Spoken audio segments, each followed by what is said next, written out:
Putusan MA untuk siapa? Hah?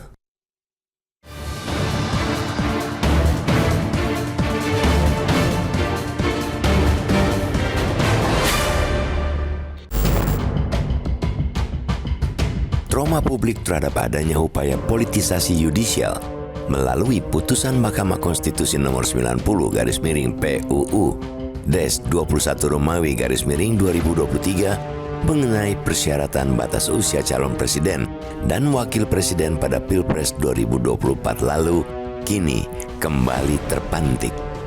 Pemantik trauma itu ialah putusan Mahkamah Agung yang mengabulkan uji materi peraturan KPU atau PKPU nomor 9 2020 perihal ketentuan syarat usia minimal calon kepala daerah yang dimohonkan oleh Ketua Umum Partai Garuda Ahmad Ridho Sabana dan kawan-kawan. Putusan itu mengubah tafsir bunyi pasal 4 ayat 1 PKPU nomor 9 2020 yang semula membatasi usia syarat calon gubernur, wakil gubernur 30 tahun dan 25 tahun bagi calon bupati, wakil bupati, wali kota, wakil wali kota sejak ditetapkan sebagai pasangan calon diubah menjadi sejak pelantikan pasangan calon terpilih. Kedua produk yudisial tersebut punya spirit dan pola yang boleh dikatakan persis sama, pun sama kontroversialnya. Bahkan ada yang menyebut putusan MA terbaru itu merupakan replikasi dari pengujian serupa lewat putusan MK saat Pilpres 2024. Kalau putusan MK mengakomodasi sang kakak, putusan MA memfasilitasi si adik.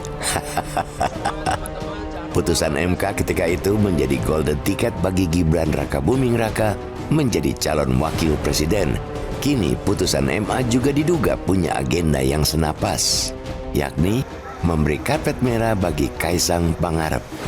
Putra bungsu Presiden Joko Widodo itu belakangan kian kencang digadang-gadang masuk bursa calon gubernur wakil gubernur DKI Jakarta. Amat disayangkan hukum kembali dijadikan akal-akalan. Celah aturan dimain-mainkan demi memenuhi kepentingan sekelompok pihak. Luka dari kontestasi pemilu 2024 lalu saja yang salah satunya disebabkan oleh putusan MK nomor 90 bagi sebagian orang belum sembuh benar. Alih-alih mengobati luka lama demi menyongsong pilkada 2024 yang lebih fair dan demokratis, para punggawa hukum di MA malah menorehkan luka baru. Lebih disayangkan lagi, untuk tujuan kekuasaan jangka pendek itu, semangat dan prinsip demokrasi dicampakkan.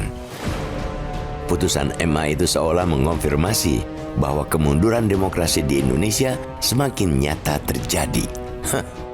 Bahkan jika mencermati dinamika politik elektoral sepanjang 1-2 tahun terakhir, kemunduran demokrasi itu tak cuma selangkah, tapi berlangkah-langkah.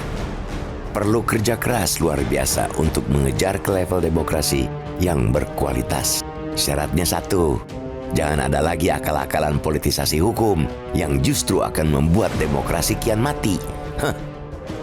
Kini terkait dengan putusan MA, kuncinya ada di KPU. Apakah akan langsung menindaklanjutinya dengan mencabut pasal di PKPU terkait dengan batas usia calon kepala daerah atau tidak? Demi kemaslahatan publik dan demokrasi, pemberlakuan ketentuan itu hendaknya dilakukan pada pilkada berikut, bukan pilkada 2024. Itu tidak hanya akan menghindarkan pengadilan dari tuduhan cawe-cawe politik, tapi juga demi penerapan aturan yang adil pada proses pencalonan.